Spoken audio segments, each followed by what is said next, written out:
if you want to come over here and just take a look at this, and then what we can do is play it on the video. So we're talking about, now I put some priorities here of what you actually want to have here. So your club pass is 2.5. So what does that mean to you? That says you'll hit a draw. Okay. Okay, and so your golf ball is going to go right to left. Your face angle then is a negative 2.5. So what does that mean to you then? Is that the golf club face is slightly closed.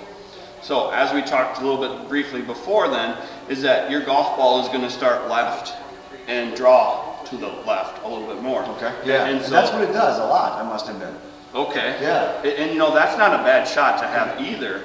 Now what we would want to see though is that if you want to measure it off of your target line, you can see that this shot is 19 feet left of your target line. Okay. Okay, so this is what I was talking about. You know, if you can get this shot within 2 to 3, 4 yards, that would be a much straighter hit for you. And who's going to mind a putt that's 4 feet away from the flag stick? Yeah. So that's really, really cool.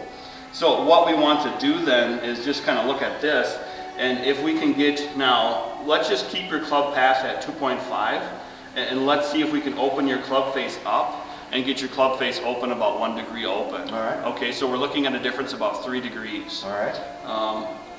Here's your attack angle also. Some of these numbers just to take a look at, you know, your attack angle. So you're actually hitting down the ball 0.4, which is actually pretty low of a number for that.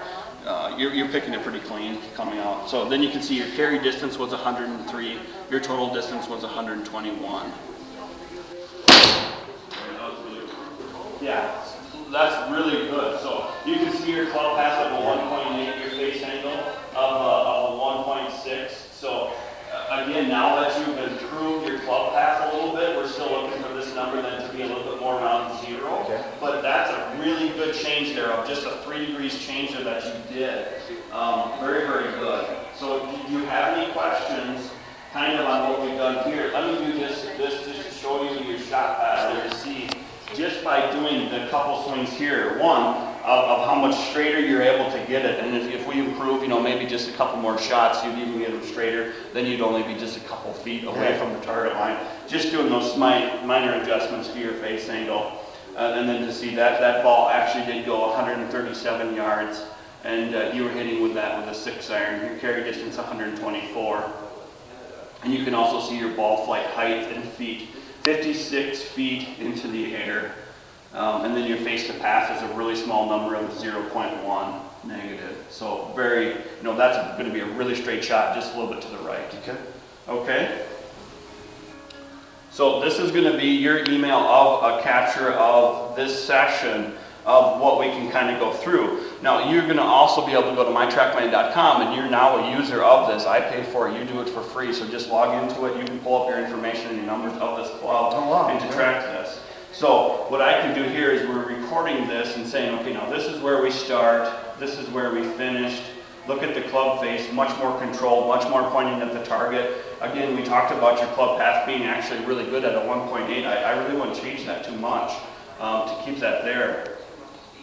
And then we can. So it's interesting to see that when we look at this to find out. I'll just let this play. So this will be what you're going to receive after. You can also be able to go to mytrackman.com, and you're now a user of this. I pay for it. Scroll to the top. And then keeping more weight on your heel, just a little more on your right heel. So kind of on the back like that. Yeah. No. Feeling. There you go. And then now you're 55. Now you're 45, and then that's good. Yep, 50-50 is a pretty good solid move. Okay, then come back down and let's do it again. It's better. But usually, you know, when I've been working with a couple golfers now, usually a good half-hour session is to have them just kind of understand the footwork, and then they can keep working on it and practice it. That's usually what we're looking for.